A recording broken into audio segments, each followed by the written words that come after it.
All right, friends. I would love to get started. I would love to have Emily, if you can, unmute yourself over at MassCreative. If not, can you unmute Emily? There you are. Hey, my friend. Um, Hi. Loving seeing your face and would love just to hear what's going on. You guys were busy as all get out last week. We were. So here in good old Massachusetts, we are starting to see a pivot from crisis to reimagining. And that doesn't mean that there are still not active cases and the contraction of COVID-19 is still not occurring, and that there is real need and pain happening in the loss of human beings. But it does mean that at the same time that our government, state and local governments are trying to take care of the pandemic, they're also trying to imagine what a reopening of Massachusetts is going to look like. So 2 weeks ago, when asked the question, are you going to reopen the Commonwealth? Governor Baker said, I'm going to put together a group of business leaders, academic leaders, and public health leaders to develop a thoughtful framework for the reopening of Massachusetts. Last week, he announced the members of that group. That group included business leaders, one academic leader, and several public health leaders, as well as members of his administration. So it's co-chaired by Secretary Keneally from Housing and Economic Development and Lieutenant Governor Karen Polito. It is missing a couple of sectors. Childcare is missing, labor is missing, K through 12 and higher education are missing, and the arts and cultural sectors are missing. Naturally, we were disappointed, but that didn't stop us. So we put together a letter requesting that the advisory board, it was addressed to the co-chairs and the members of the advisory board, seek input and recommendations from the creative sector in their work. Many of you signed on. It was really brilliant, actually, to see that over 600 people added their name. And that included 300 organizations, arts and cultural organizations from across Massachusetts. It was wild. Frankly, it was that moment where you're like, we're doing this together. Thank God. So I am just so grateful for all of you who added your name and shared that link. We got a little extra lift when the editorial board of the Boston Globe on Saturday put out an editorial critical of the lack of representation from the sectors that I mentioned, and actually referenced the petition or the letter that we put together, and mentioned Diane Paulus and ART's work with the public school, the Chan School of Public Health, around thinking through and being a case study for how you reopen a performing arts venue. So that was really great. So what does that mean? It means that we made public our request, and now we need to make sure that we are continuing to give information and publicly share what our needs are around reopening. So the Reopening Advisory Board put together a form. I'll put it in the chat box afterwards, which asks anyone who wants to submit 5 questions related to the sector. They are: what do you think the barriers are going to be when you go to reopen? I'm going to literally read them off. What does your industry or your business or your group have a playbook for returning to work when it's possible? What are the critical enablers for your industry or stakeholder group to reopen in the near term? Should there be a phased opening to begin? How much advance notice would your industry or group need? Spoilers, I think we're all going to need a lot to rehearse and produce theater. And then what other factors should be considered when planning for a phased reopening outside of public health guidelines? So we right now over at MassCreative are working with a number of stakeholders to put together some answers that we are looking to share publicly. Again, I think this is really part of our work about helping to provide useful resources that people can use, and make sure that our issues are being considered thoughtfully and from a informed position. I don't have those yet. I'm going to have them in the next couple of days. And they really are meant to be inclusive of the diversity of our sector. That's both geographic, the disciplines that we work through, the communities we serve, and the organizations that make that up. So that's reopening right now. I think that we can expect, I think it's almost certain that we can expect a phased reopening in Massachusetts. I just literally, the reason I was a little bit late to this webinar is I was reading an email that Governor Baker has slightly relaxed what the definitions of essential workers are and put out some new guidelines about how to do work, how to do that work. This is in, God bless him, this is in advance of Mother's Day so that florists can fulfill online orders.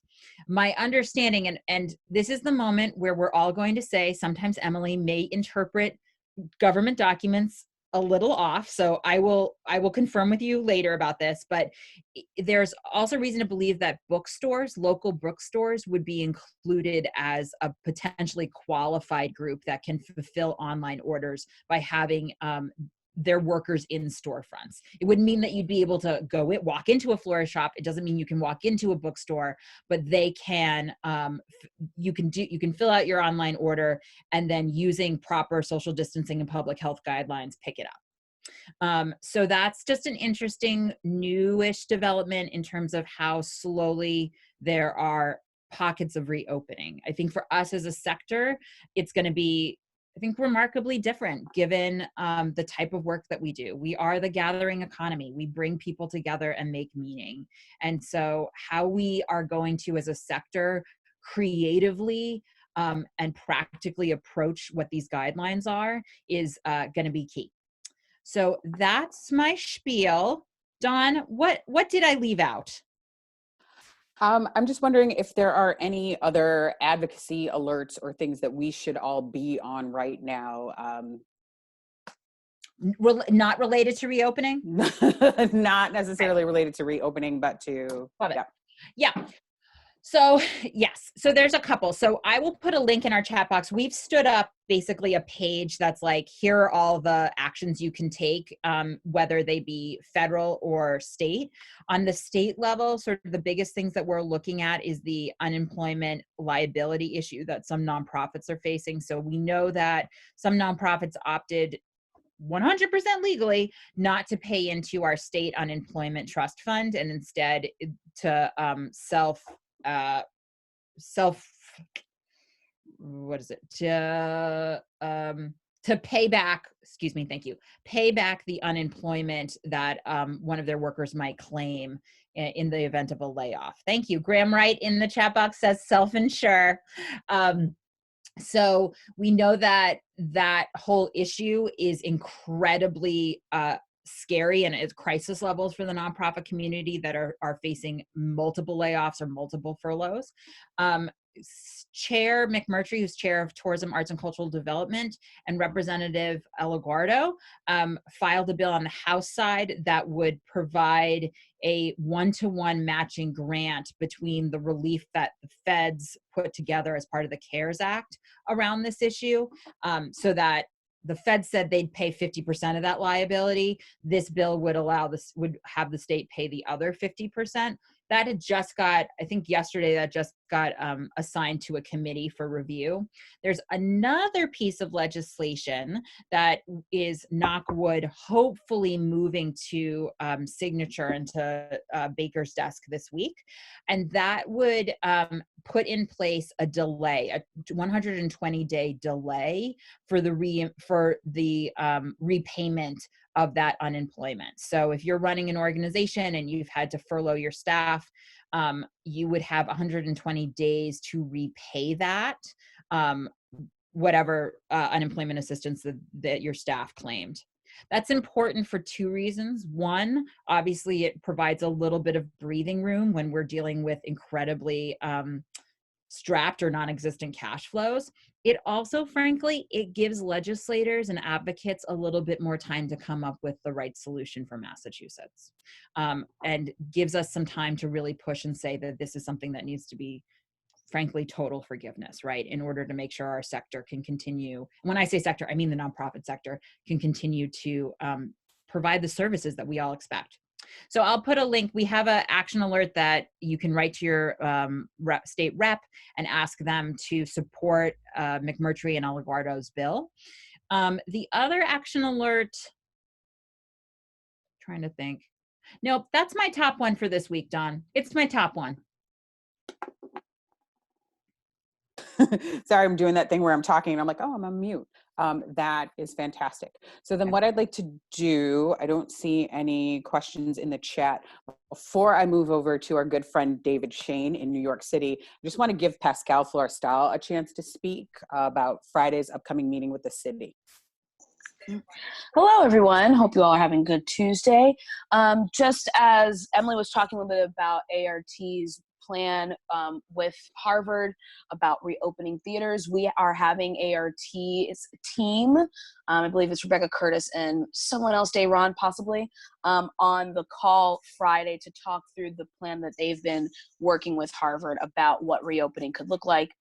So I highly encourage you all to please join us for this meeting. It's this Friday at 3 p.m. I'll put the Zoom link in the chat as well, just as so you all know what's happening on their front. And it's extremely important that we have as much representation from the entire theater community so that it's not just certain people understanding what the kind of guidelines they're thinking about.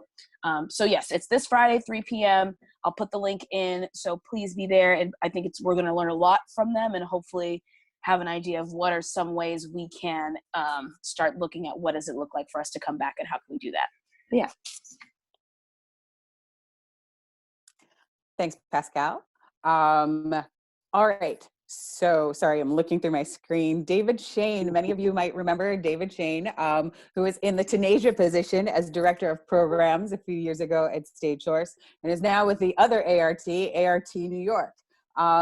David's going to talk to us a little bit about what he's seeing and hearing in New York in terms of reopening, how things are looking, just to see what kind of ideas it gives us, what we can bring to some of these conversations as we sort of muscle and finagle our way into them.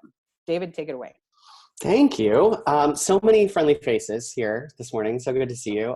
I just want to start by saying how grateful, I know you know this, but I'm going to say this anyway, how grateful you all should be for Emily and for MASSCreative.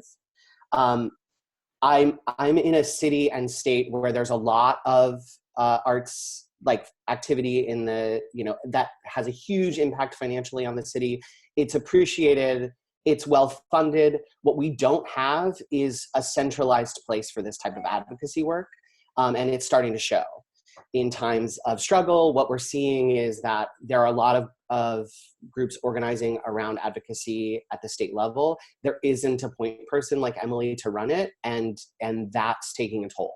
So take advantage of the fact that you have that and be grateful for it, because it truly is a game changer. I can say that much looking at it from the other side. So what are we seeing here? We're seeing similar things at the state level in terms of the governor has convened a committee of folks to talk about also a phased reopening. Also, no surprise, there was not a representative from the theatrical sector in that committee. There was a big sort of quick outcry at that fact, followed by this sort of appeasement that, oh, the governor is in conversations with the head of the Broadway League on a regular basis, so it's fine. We don't particularly believe that it is fine, that person doesn't have an official seat at the table. But larger than that, what we're dealing with a little bit here in my organization, we represent the nonprofit theater sector in New York City. So some of those folks have a presence on Broadway, like Roundabout, like Lincoln Center, MCC, those type of organizations. We also represent another 400 organizations that have annual operating budgets that are far, far lower than that. The average is around $100,000 to $200,000 a year. Those folks have really different considerations when they're thinking about reopening than Broadway houses. And the challenge here, they may have an opportunity because they're working in smaller venues, they're doing more intimate work. In some ways that work can come back sooner than large Broadway productions. The issue is that as long as Broadway remains closed, it's unclear that an audience will have any interest in coming to other stages in New York, right? There's just this idea that if Broadway's open, then theater is open. And the fact is they're really different theatrical offerings with really different considerations, but we have to think about, even if our smaller venues can open, and even if we put in place guidelines that help us make those experiences really safe for folks, are people going to show up as long as Broadway is considered closed? Because that name Broadway is synonymous with theater in the city. So that's a struggle we're going to have to grapple with. We don't, it's not to say that Broadway isn't a really important piece of the theatrical landscape, and it's incredibly important financially for the city, but it's not the only thing out there. And so we are convening our own working group to develop some thoughts about what reopening looks like, what are best practices that venues need to put in place in order to make the artists feel comfortable to come back into those spaces, what are best practices that need to be in place in order for audiences to feel like they're comfortable coming back into theatrical space.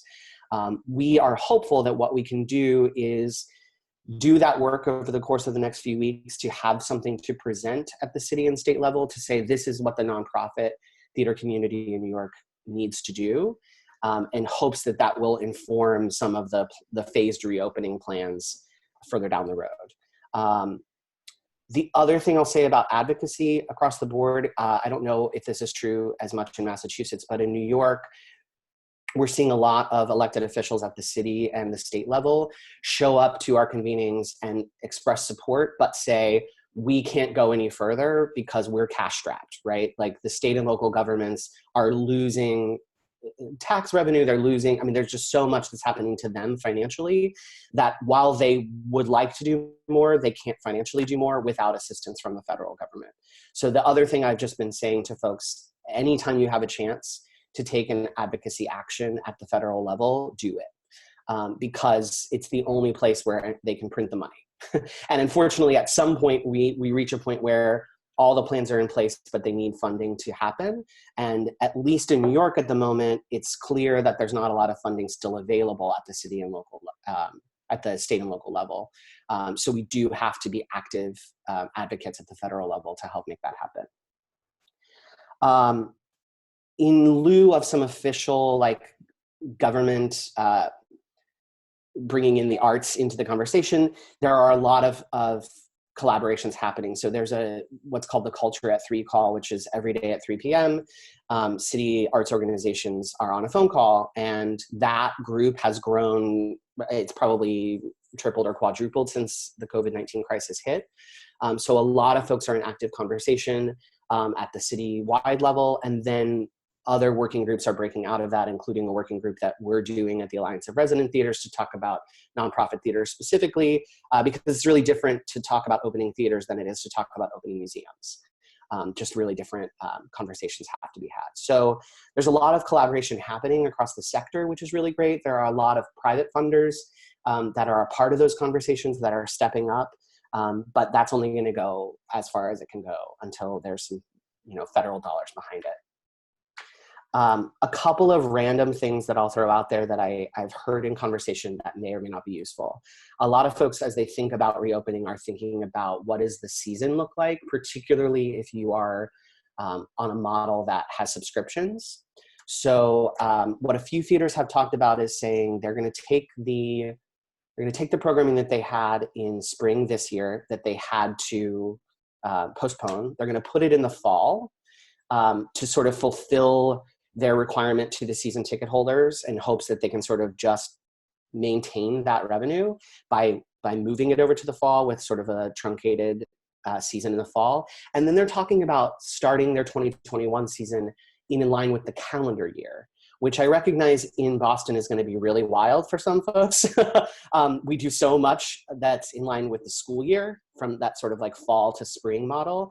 But some folks are saying if they can take what they had in the spring, put it in the fall to tide them over, they can start a 2021 season in, say, January, February, and line that up with the calendar year and just sort of reset in that way.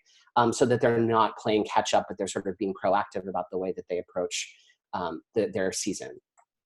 That may work for some folks, it may not work for others, but that's one potential model that some people are talking about. That really assumes that the fall is going to work, and it assumes that next year is like pretty fine. And I don't know that that assumption is a fair assumption to make at this point, honestly. So much of what we're planning, we can do, there's always an X factor, and the X factor is time. It's the when. And that piece we really don't know, and it involves, you know, conversations really at the medical level in terms of how much this virus can be curbed and whether or not there is a vaccine. Like that would be a massive game changer in terms of people feeling comfortable to come back into spaces. So that X factor is a major thing, but those are some of the conversations that are happening. There is a question, David. Do you know if you're thinking about a permanent shift? Good question. I don't think at this point anyone's talking about actually shifting their fiscal year. They're talking about shifting the programming year in terms of the way they speak about it to their constituents. Where that may get tricky is when if they're applying for season-long funding that spans across 2 fiscal years. That may be a little strange in terms of how they have to deal with accounting. What's true in New York State, however, is that our State Arts Council's fiscal year is the calendar year. So it was actually trickier before in terms of state funding. This might be easier for state funding. It may not be true for other funding sources, and that's certainly something that folks have to consider. But I don't think at this point anyone's talking about actually shifting their fiscal year so much as they're talking about shifting the way they speak about programming to their constituents and sort of framing it as the 2021 season.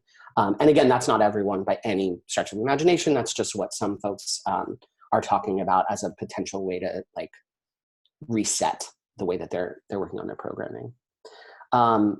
A couple other little things I want to mention. One major conversation that we are having at Art New York that I encourage others to have is how can we serve, but not just serve, engage with and learn from the disability community in this time. So many of the things that the concessions that we need to ask for right now about what it takes to work from home and what it takes to work remotely are things that people in the disability community have been asking for years and been told that it's not possible. And what we're finding is that it's always been possible. So some people have a lot of experience working in isolation. What lessons can they teach us? How can we support them and learn from them in this time? And more importantly, how can we take those lessons on after this, right? So I don't foresee a world in which this is over and things go back to normal. I foresee a world in which this situation shifts, and my greatest hope is that we come out of this having learned some lessons that we can carry through. So I don't want a world in which all theater happens virtually online, but I would love a world in which some of the online programming we do during this time informs the way we engage with our audiences moving forward and utilizes it as a marketing tool, as an engagement opportunity, as a way to serve communities who can't come to our spaces. Because shocker, there were always people who wanted to engage with our work, but who couldn't access our space for one reason or another. So how can these lessons inform that work moving forward? I hope that in the best case scenario, we don't go back to normal. We go back to a new normal that includes some of the really great lessons we've learned here. That's my spiel. Did I miss any questions? Enter Charles Baldwin. Correct. Correct. David, I had one question in particular, especially because your organization also runs venues. Are you guys having conversations about the needs of the venues versus the needs of the producers? Yes, good question. Yeah, so we run 2 venues that are rehearsal spaces and also include office space for our tenants who are members. One in Brooklyn, one in Manhattan. We also have 2 off-Broadway venues in the same building, but 2 different spaces in Midtown. So one thing, I don't know how true this may be in Boston, but one thing we're dealing with is that there are stages across New York right now that have sets still up for productions that are no longer going to happen. So, you know, one of the things when we're talking about reopening is like, we can't just say, oh, it's time, let's put on a show. We have to say, oh, it's time, we have to rehearse a new show or re-rehearse the show that we are going to put back up. We may have to take down a set that's currently on our stages, put up a new one. Like, all of that takes a lot more time than just flipping the switch. The other thing we're talking about is venues aren't meant to sit empty, particularly venues that are not state-of-the-art. They're meant to have regular upkeep. They're meant to have somebody checking in on the HVAC system. They're meant to have, you know, one of our folks on our staff went to our venue last week just to sort of check in, discovered a leak that, had she not discovered it last week, would have been a massive water damage issue that would have put back our reopening probably by an additional month. So I hope that those things don't happen, right? But they could. And so those are some other considerations we're thinking about. We're also thinking about, like, you know, the list is long, but there are things like, if a venue has headsets, right, like a comm system for artists to use, are we actually expecting artists to do what we used to do, which was say at the end of the night, throw your headset in a pile, and the next morning when you come in, grab whatever headset you grab? I don't think that's going to be a reality anymore, right? So we're going to have to talk about, how do we label those headsets? Do we have enough for everyone to have their own dedicated headset? How are they stored? How are they sanitized? And that's one example of the type of, like, minutia we're going to need to talk about to make sure that artists, production crews are all feel safe to come back and engage in the work again.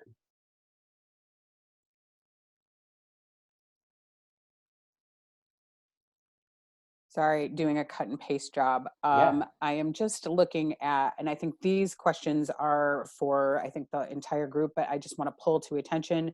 Emily at MASSCreative is asking, it would be helpful to know what the rehearsal, production, installation forecasts are for your organizations. Are you thinking 8 weeks, 4 months? Folks, I think you can put your answers to that in the chat if that is helpful. And then, sorry, T, I'm jumping into your world. Totally cool. I'm a back off. And then Jerry has some question that goes, are you seeing discussions around social distancing in theaters, and what impacts have the things are moving while I'm speaking around social distances in the theater, and what impact they might have on financial productions? Yeah, you've heard that. Yeah, the conversations I've been having around that really come down to how much institutional and governmental support you receive. So if earned revenue is a huge part of your financial model, it's going to be really tough to put in place social distancing measures like, you know, audience members only sitting 6 feet apart. Particularly if you're talking about a smaller venue, how do you make enough in ticket sales to make it worth it? And several theaters have had those discussions and said, oh, maybe we can do X, Y, or Z with social distancing. And while they would be happy to do that, they can't make the financial model work. They just rely too much on the earned income from ticket sales. You know, where that's not true, Great Britain. Less true in Europe, right? Because governmental support is deeper. I don't mean to sort of preach that, but that's just the reality. So if we're thinking about those type of models, we have to also think about models that include lower production costs. So are we going to build sets that are more abstract as opposed to realistic? Are we going to program smaller casts? That's lovely, but what about all of those actors that we love who are out of work, and now we're going to say we're going to do a season of one-person plays? I don't know that that's the best option, but those are things we have to consider when we're talking about the financial model. People are talking about it. They would be happy to do it, but depending on the model for you, it may not make sense financially. In fact, some summer theaters made the decision, even prior to knowing that summer's not going to really look normal. Even when they thought maybe summer will look normal, they thought, well, if we're allowed to open, but we can only allow in a certain amount of people, or audiences just don't feel comfortable coming back yet, it actually makes more financial sense to not spend the money, to just pause for a while until we can welcome people back in full, because the money it takes to put on the production so outweighs what they would bring in ticket sales that they can't make it work financially. That's a bit of a bleak look. That's not true for everyone. I think one thing that's going to be really interesting moving forward is that smaller organizations that are more nimble may actually come out of this in a stronger place than larger organizations. Even those organizations that receive a lot of institutional funding. It's just harder to steer a bigger ship. So those that can be more nimble can really think strategically and flexibly with the way that they're programming in the future, and that may prove really helpful. Great. Other than that, there are no updated questions in the chat, but there's a, oh, actually I lied. There's another question from Bonnie. Could we gather and share checklists regarding managing closed buildings and reopening in terms of operations? And I think that's a question for Dawn, maybe all of us here. So feel free to write your answers in the chat, or if Dawn, if you want to speak to that, feel free. Sorry, still on that cut and paste, like, oh, here are all the things we need to like put on our list of work to do. I think this idea, and there are a bunch of folks who run venues who should be in on this conversation. So Bonnie, maybe we can talk offline about what something like this would look like. If there are other people who want to get in on this conversation, throw it in the chat, and I'll start an email chain about that. We can always bring it back here at some point, or we can do it offline. But I think it's a great question. Yeah, and I would just say selfishly, I would love to have that shared with me. You know, anything, of course. All right, so then thank you, David Shane. If you could stay on the line, please do. If you have to run, please do. I would like to turn it over to our friends in Philadelphia. Maud, there you are. Can we unmute Maud and Roberta? Are you in my non-video participants? There you are. Roberta, can you wave your hand so we can unmute you? Yep. Hello, everyone. Hello, friends. If you would introduce yourselves, tell folks a little bit about what you do, and let's get into the questions. I'm Maud. I'm the president of the Greater Philadelphia Cultural Alliance. We represent all arts and culture, so theater, performing arts, visual museums, arts educators, horticulture, you name it. They're part of us. Echoing what David said about New York, we do have a statewide advocacy organization, but it's not a super strong organization. So they and the Greater Pittsburgh Arts Council and the Greater Philadelphia Cultural Alliance, the three of us kind of work together and anchor the state. Before I go on, Roberta, introduce yourself. Hi, everyone. I am Roberta Johnson. I'm the Vice President of Audience Engagement. I oversee our outward-facing kind of public programming, engaging audiences, really through our Philly Fun Guide and Fun Savers program. The Philly Fun Guide is an event aggregator calendar that represents all 5 counties of Greater Philadelphia, including some parts of South Jersey and Delaware. Fun Savers is actually our discount ticketing program, and of course, we're not doing any tickets right now. So we've actually pivoted to focus on content marketing and launch our campaign called Arts and Culture to Go. And we've created different kind of menu items to kind of organize different virtual content and events that our sector is doing right now. So this is just a way for us to continue that audience engagement work, getting people, you know, more activated in arts and culture. And we are also talking about accessibility and how organizations can incorporate more accessible tools in their programming as well as their webinar and meetings. So that's just a little bit about what I do from the marketing perspective, and I'm also doing audience research, and we've had a lot of conversations about when will audiences return, when would audiences feel comfortable returning, what are different types of ways to engage audiences, as well as how to earn revenue from audiences. So it's a lot of conversations going on. So our situation in Pennsylvania is that our governor, Governor Wolf, has set out a strategy of kind of red, yellow, green, and different parts of the state, as I'm sure for your other states as well, will be able to reopen and reassume more normal lives faster than some others. We know that Philadelphia is going to be one of the slowest because we're the most affected area. So, so the governor has been very slow and cautious about that and hasn't really issued strict guidelines about that. We don't think the arts are represented, as you in Massachusetts, the arts aren't represented in those conversations. So one of the things that we're trying to do is to gather information from all of our member organizations about what they need to be able to reopen, what they need to know, and what conditions they have to fulfill, what they need to think about. And then also what they want to say to those planners in terms of this is what we need in terms of runway time to do it, or other conditions. And of course, a big thing, as Roberta said, is audiences. You could have permission to open, but that doesn't mean people are coming. And so a lot of our organizations are really wrestling with the same questions you were talking about, David, in terms of season. But the same thing is true for museums. When can you open your doors, and when is it worth, you're actually paying the cost to open the museum? How many people do you have to have coming to make that really work?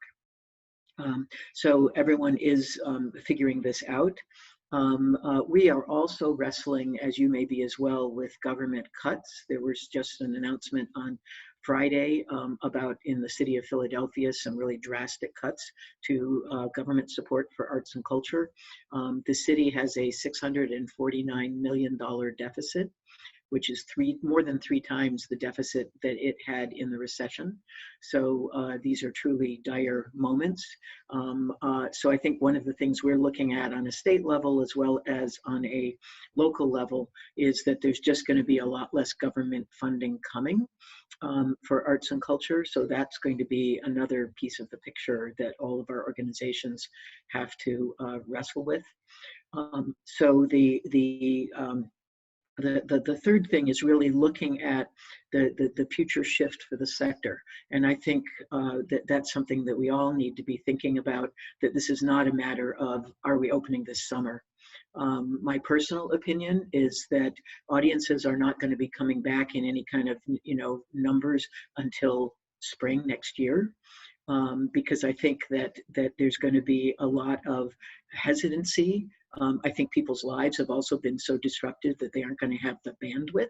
So I do think there's going to be, and this is just my personal opinion, I think that people are going to want to connect with other people, and there's a great opportunity for smaller convenings and smaller opportunities for groups that trust each other to get together.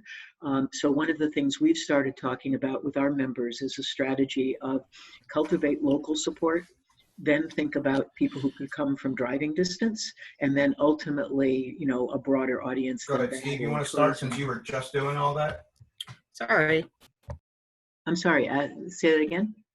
No, I'm sorry. I'm in the room with another person, my partner, and we're both having meetings on Zoom, so that's why I'm going to be on mute. So I'm sorry. I did want to add more about our theater community in Philadelphia has been doing kind of similar what you guys are doing, gathering together and talking about these issues. And they are also thinking that they won't actually be starting until possibly the winter. Until possibly January. So they're also thinking that summer and fall are kind of out of the picture for them.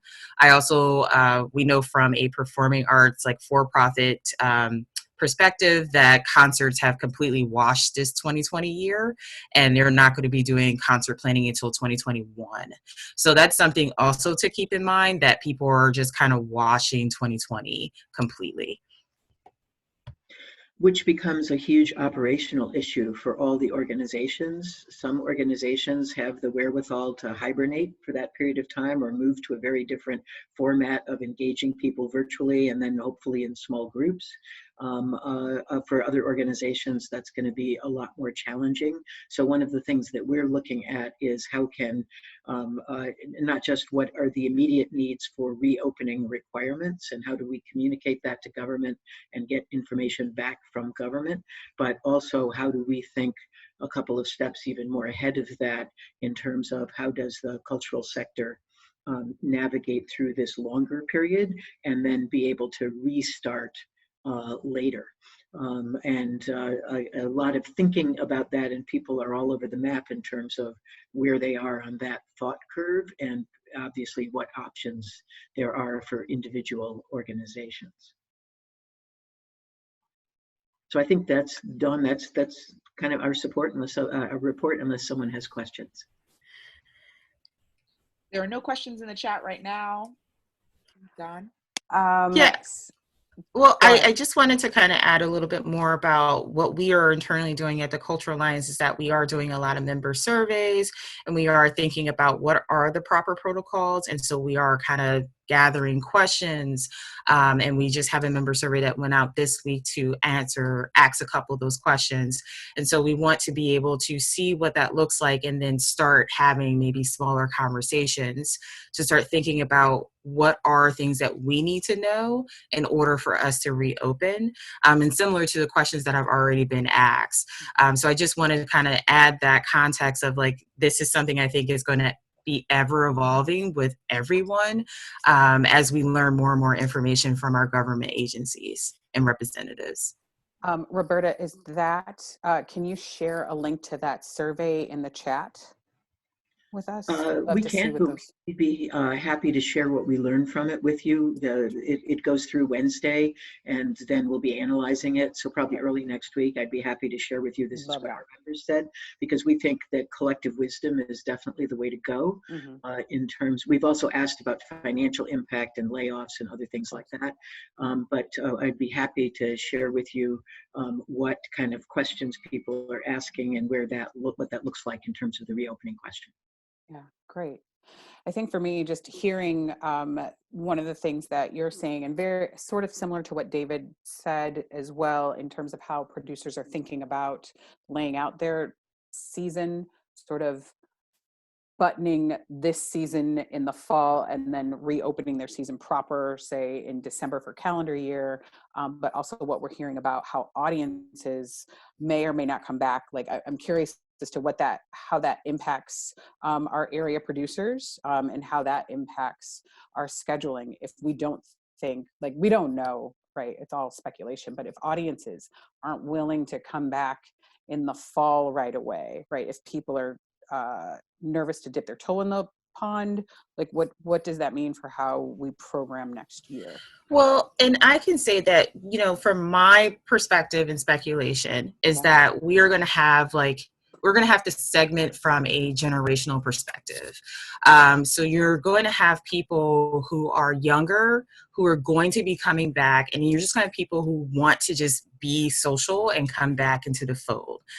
They're not going to be at the numbers that you are used to, so we have to set more realistic goals and adjust our KPIs when it comes to audiences and our earned revenue.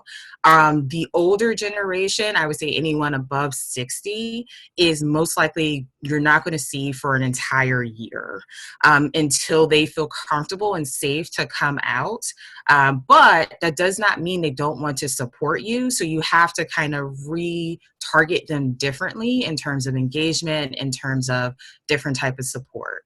So really, you're going to have to kind of piece apart your audiences and cater to them from a generational segmentation perspective. I don't think that we're going to have a complete loss of audience. It's just a matter of you have to look at it at phases and then think about your KPIs in that same realm. So you might have a peak earned revenue potential a year from now, but that doesn't mean that you can't earn revenue over time. So just my own speculation and based off of what we've been seeing research-wise, keep an eye out for Wolf Brown, their survey, as well as LaPaca Cohen, their survey is coming out as well. Catherine Peterson, you're on the call. I don't know if you want to jump in about any of that Wolf Brown survey and the sort of audience idea. Also, I see you typing in the chat right now. I was responding to Janet. Can you give me a cue up there? Say that again. Sorry, I was responding to Janet's comment about yes. After 9/11 because I think it's a very different situation. Mm-hmm. I totally agree with what Roberta was saying about the segmentation and along generational lines. Going to be a huge, huge factor in how people come back. Yeah. I think that is, I just want to second that. I love this idea of segmentation and the idea of we can keep those folks engaged. It's going to look a little different. And this is something that actually David, Shane, and I were sort of talking about in a pre-convo to this idea of what are the lessons that we're learning now? What are the things that we are learning that we've learned in the last 7 weeks, especially in terms of producing and engagement, that we sort of need to keep going as we kind of piecemeal this thing together. That it's not necessarily we're back open and everything is the same, but that we're pulling some of this stuff so that if the virus re-ups, if we find ourselves back in another outbreak situation, we are ready to go and able to be a little more nimble and sort of less reactive, responsive, and more proactive. T, are there any other questions in the chat? Otherwise, I'd love to move it on to our friends from New Jersey. Nope, there are no other questions in the chat. Feel free to move forward. Great. Erica Nagel, are you on? If you are on non-video, can you show yourself and wave your hand so we can unmute you? This is me. Hey! Hello. Welcome. Hi. Hi. Yes, I am Erica. I'm the Deputy Director at the New Jersey Theater Alliance, but I was born and raised in Massachusetts, so I'm really happy to be here with all of you, and I am such a fan of there being a vibrant Massachusetts theater scene, so nice to see you all. So in New Jersey, we are, as of yesterday, we were at 128,000 cases and just under 8,000 deaths. So things are pretty stark. They're saying that we've hit our peak, but as we all know, flattening the curve is only about growth, not about numbers of cases. So I think it's going to be a pretty long haul in New Jersey. They just yesterday announced that the schools will be closed for the remainder of the school year, which was not a surprise to anybody. But certainly as we think about other kinds of reopening, the question of how do you reopen a business or have parents go back into an office or any kind of workplace when there's no childcare in schools really needs to be taken into consideration. We're in a shelter-in-place order until May 15th. I suspect that will be extended, and they're just starting to reopen some public spaces in New Jersey. This weekend, some of the beaches and some of the state parks were open, and in true New Jersey fashion, there were signs all over the state saying things like, don't be a knucklehead and don't mess this up, basically. So we'll see if people messed it up, hard to know. So that's kind of where we are just as a state. And I think for the theaters, we're in kind of an interesting position where it feels like it's going to be a long haul for the state, and yet so much of the theater industry relies on tourism to the shore and is a sort of summer theater model. I know there's a lot of that in Massachusetts as well. And I think some of our summer theaters are still hoping against hope that they might be able to do some kind of season, particularly in kind of outdoor venues. So we'll see, but we're getting the sense that there are a number of folks in our community who are sort of going to like wait till the last minute to make the call to not have a season in the summer. So in terms of, I'm just going to kind of go through some of the great questions that Dawn sent ahead. So our arts organizations involved in the reopening plan, not a lot. The head of the Montclair Film Festival is on the Blue Ribbon Commission. The reopening commission it's a lot of very high profile people. It's like Ben Bernanke and Lisa Jackson and all kinds of CEOs and a former acting director of the CDC and those folks. It's maybe a lucky situation that the head of the Montclair Film Festival is also a pretty established person of means, also happens to be the spouse of Stephen Colbert. So great that we've got somebody, who's dealing with audiences in that room. I think we certainly would like to make our the questions that we are considering known to this panel. But in terms of the sort of question of advocacy, I think in this state, we're still kind of struggling with what exactly are we advocating for. Certainly, we're advocating for people to understand the some of the unique circumstances of producing theater. But we're certainly not. We don't want to be in a position of like pushing for an earlier opening. Nobody wants to start a cluster. Nobody wants to, be the people that said, let's open, and then have it not actually be safe, because that feels much harder to come back from than taking the pause in a responsible way.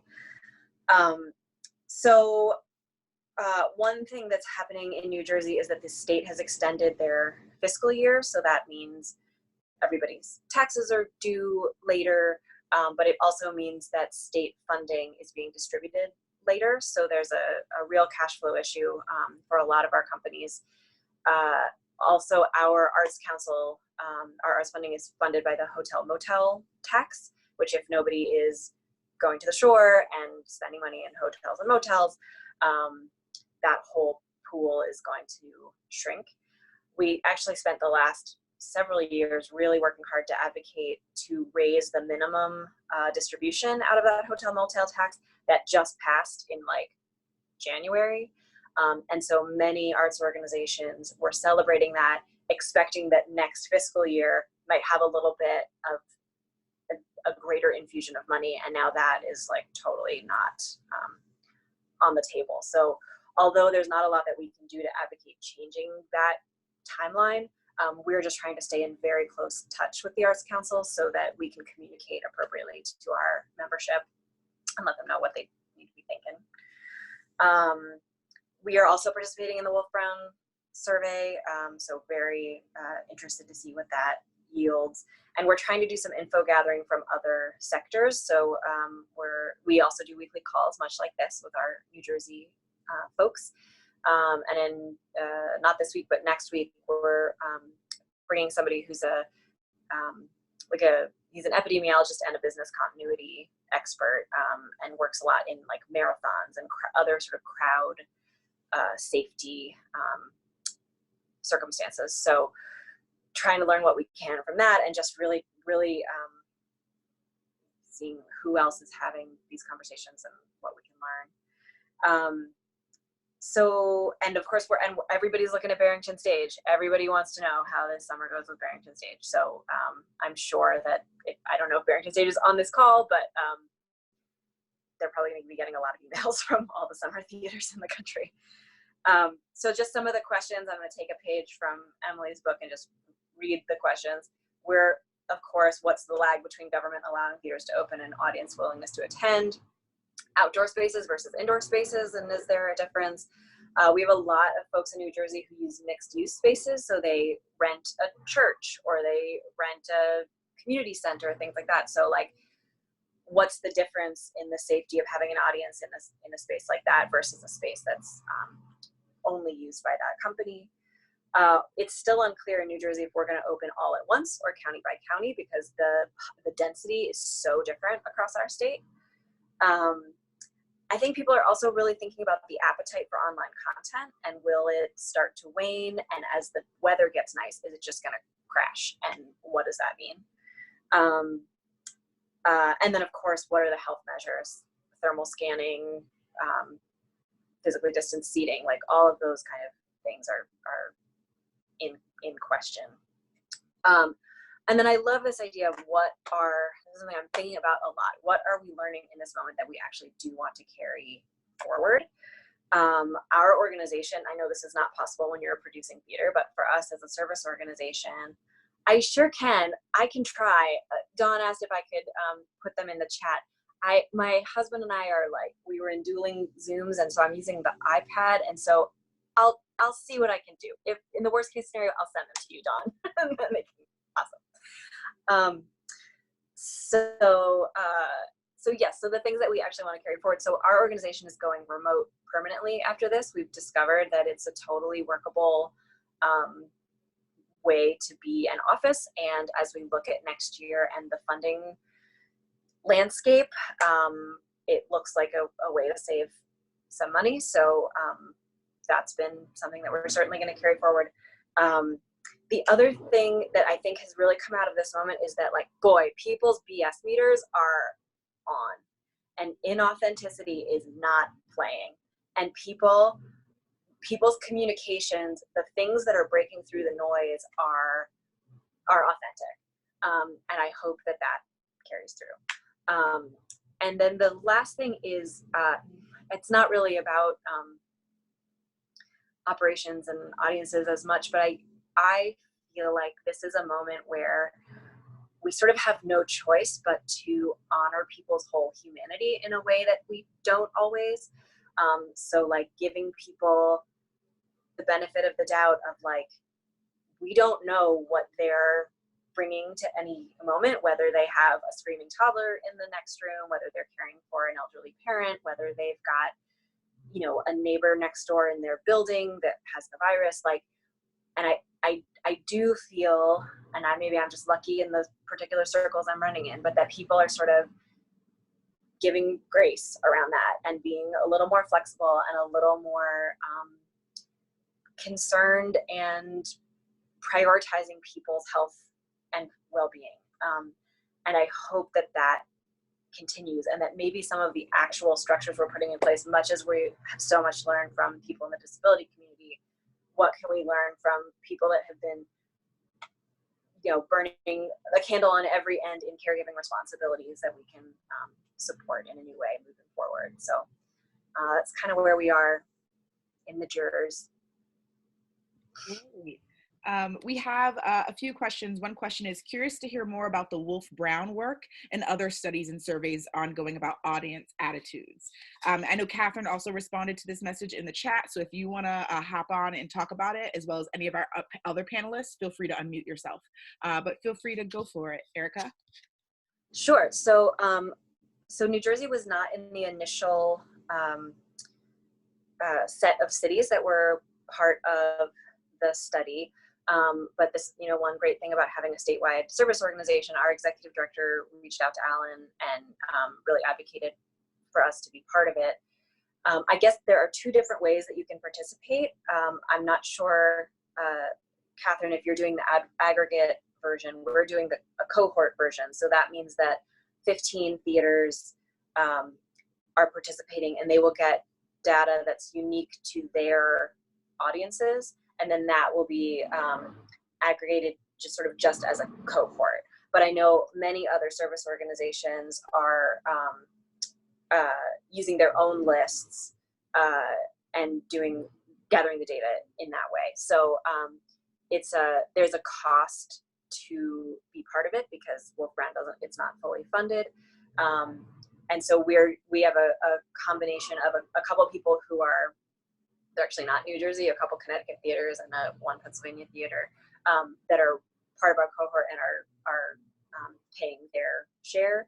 And then we are picking up the cost for our members, and right now we're just pulling it from our reserves. And if we are able to find a funder, great. And if not, we just feel like it's too essential to miss the opportunity. Great. Catherine, is there anything you want to add about that? I know you've been talking in the chat about it. Yeah, absolutely. And in Boston, we're actually doing both. We're surveying our own Arts Boston list, which is substantial, every 2 weeks. So we get a baseline and we can report back to the community on what we're hearing. And we're also putting together the kind of cohort that was just referenced of 15 organizations. We're looking at putting together a group that has different budget sizes, different genres, and representative audience demographics. So we'll have more information about that next week. Awesome. Thank you so much. I don't see any other questions in the chat. So Dawn, feel free to take it. Roberta, yes, we will send a copy of the chat out via email. That's easy to do. Excellent. So friends, I think that's it for us today. A clean hour conversation.